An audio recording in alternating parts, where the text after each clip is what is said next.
मला जरा टेम्परेचर आलं, खा कुणाचंही मटण, दाबा पाशालीचं बटन.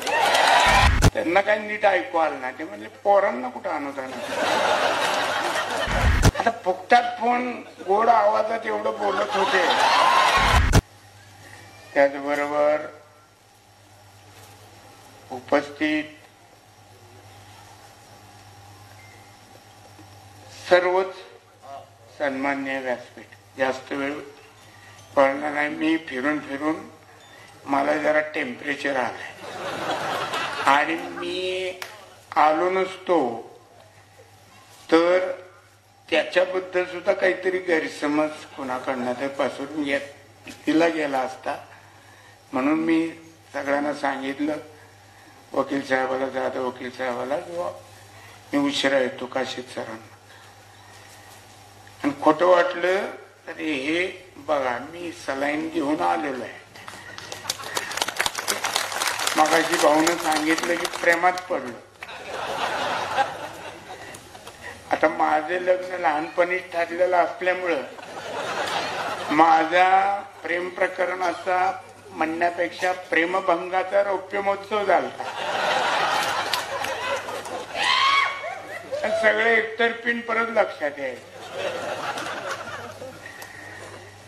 तुम्ही आहेतच तसे दादा, सगळ्यांना तुम्ही जीव लावला. 5 वर्ष फोन घेणे, कामाचे पत्र देणे, त्याचा पाठपुरावा करणे, खासदाराचं काम आम्ही पहिल्यांदाच या पद्धतीने सगळ्या बार्शीकरांनी उगाच नाही कोण कुणाला निवडणुकीसाठी देणगे देत.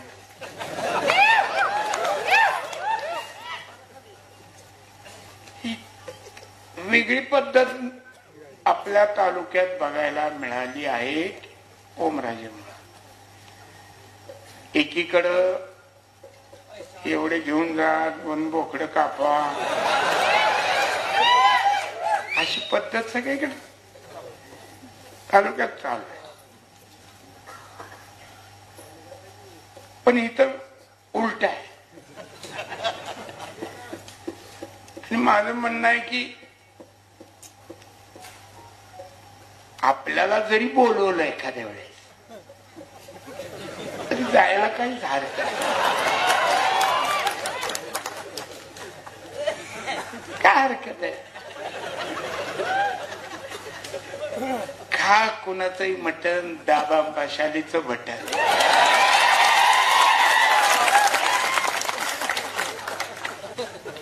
काय फरक पडतो?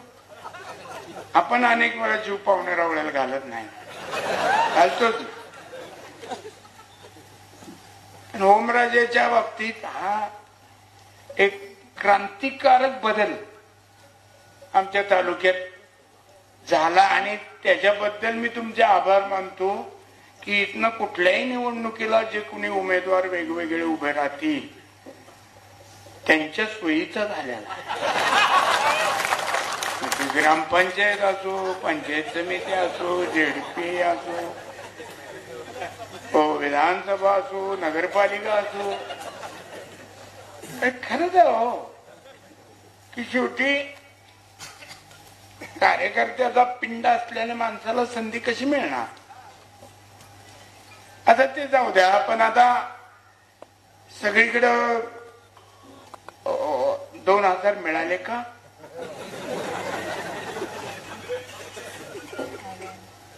मलाही आलता 2000 मिळाले का? मी म्हणलं हो मिळाले. मग काय मत आहे? चांगलं मत आहे. आता फुकटात फोन गोड आवाजात एवढं बोलत होते. मी म्हणलं बाई तू बोलत राहा, कानाला तरी बरं.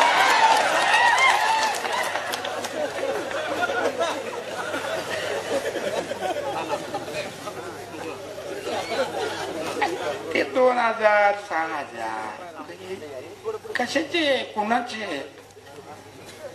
हे सगळे पैसे वेगवेगळ्या टॅक्सच्या रूपानं केंद्र सरकारला जे जमा झाले त्यातले कुणाचे इस्टेटीतले नाही आहे. किंवा कुणाच्या घरच्या तिजोरीतले आपल्याला दिलेले नाही. मगाशी भाऊने विषय काढला, या देशाचा कृषी मंत्री कोण आहे आता आठवतं का? सध्याचा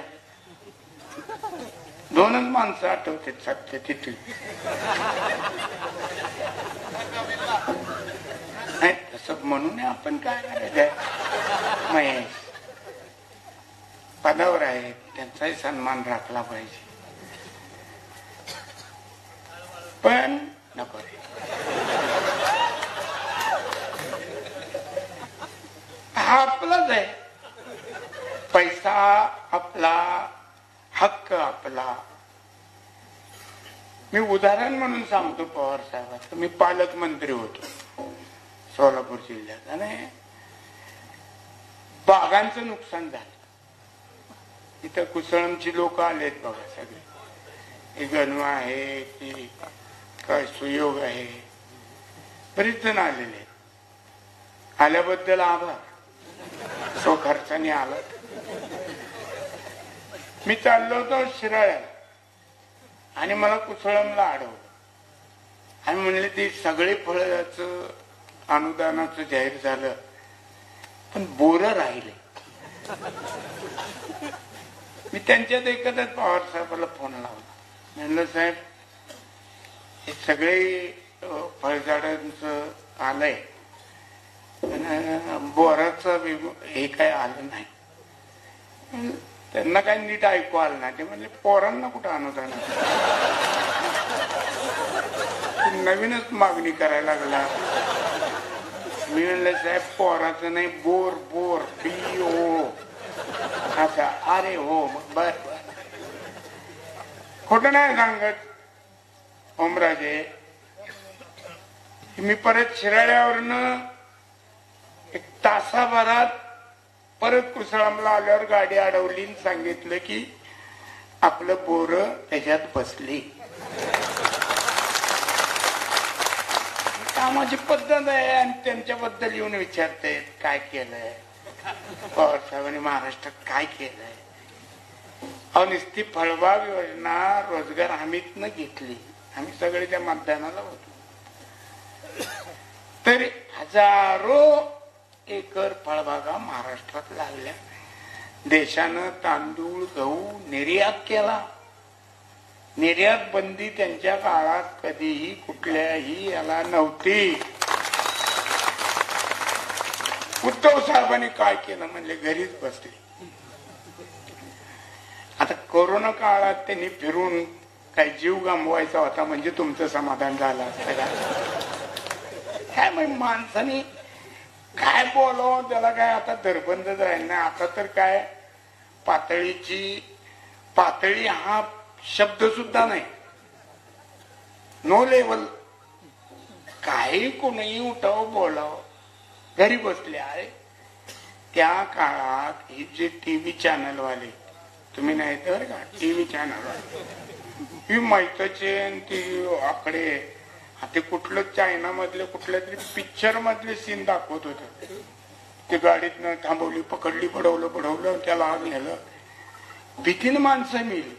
त्या काळात या महाराष्ट्रात उद्धव साहेब ठाकरेंनी पहिल्यांदा सांगितलं की एक कुटुंब प्रमुख म्हणून लोकांना जो धीर द्यायचा, काम काय असतं कुटुंब प्रमुखाचं, सगळ्या बाकीचं तर व्यवस्था युद्ध पातळीवर केल्या. पण जे त्यांचं टीव्हीवरनं सगळ्यांना भाषण ऐकायला मिळायचं, त्यामुळं बेदरलेल्या घाबरलेल्या माणसाला धीर वाटत होता आणि त्यामुळं धीरानं माणसांनी ह्या सगळ्याला तोंड दिलं. राहुल गांधींना काही कळत नाही, पप्पू पप्पू म्हणून पूर्वी त्यांची टिंगल टावाळी केली आणि ह्या पप्पूच कवा एक दिवस तुमच्या टाळक्यावर टप्पू मारेल त्याचा. त्या माणसाने पहिल्यांदा हे संकट ओळखून सूचना केली केंद्राला की हा रोग काही भारतातला नाही, हा बाहेरनं येणारा रोग आहे, पहिल्यांदा बाहेरच्या विमान सेवा बंद करा. त्या केल्या नाहीत वेळेवर.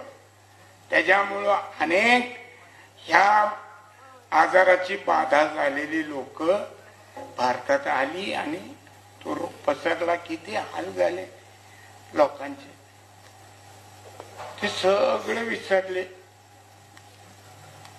आणि दरवेळेस आता नव्या घोषणा आहेत, गॅरंट्या आहेत, वॉरंट्या आहेत. आता एका बल्बच्या दुकानात मी माझा मित्र असल्यामुळे बसलो होतो. बल्ब एक माणूस आला घेतला. ती म्हणला ह्याची काय गॅरंटी? ते म्हणला थोड्या वेळाने माझीच गॅरंटी नाही, बल्बची कुठं देऊ म्हणला. खरं कोट सांगा ना मला, कशी कोणाची गॅरंटी काय? आणि पूर्वी दिलेल्या गॅरंट्या वॉरंट्याचं काय पदरात पडलं, काय झालं? असा सगळा प्रकार आहे. तुम्ही आता सगळेजण कुणी अडाणी राहिलेलं नाही. प्रत्येक जण ते प्रत्येकाच्या हातात हे आहे. त्या युट्यूबवर सगळ्याची भाषणं ऐकतो आपण, सगळं कळतं. टीव्ही पेक्षा त्याच्यात जास्त कळतं. लहान पोरं सुद्धा आता ते त्याच्यात तरबेज झालेले आहे. आणि त्यामुळं जास्त न बोलता तुम्हाला सगळ्याला विनंती करतो की त्या 7 तारखेला मशालीचं चिन्हा पुढचं बटन दाबून ओमराजांना जास्तीत जास्त मतानं विजयी करा, एवढे हात जोडून विनंती करतो. आणि 2 शब्द संपवतो. जय हिंद, जय महाराष्ट्र. देश विदेशातील प्रत्येक घडामोडींचे लाईव्ह अपडेट मिळवण्यासाठी आता साम टीव्हीच्या सर्व सोशल मीडिया प्लॅटफॉर्मला लाईक, फॉलो आणि सबस्क्राईब करा. तसंच सर्व नोटिफिकेशनसाठी बेल आयकॉन प्रेस करायला विसरू नका.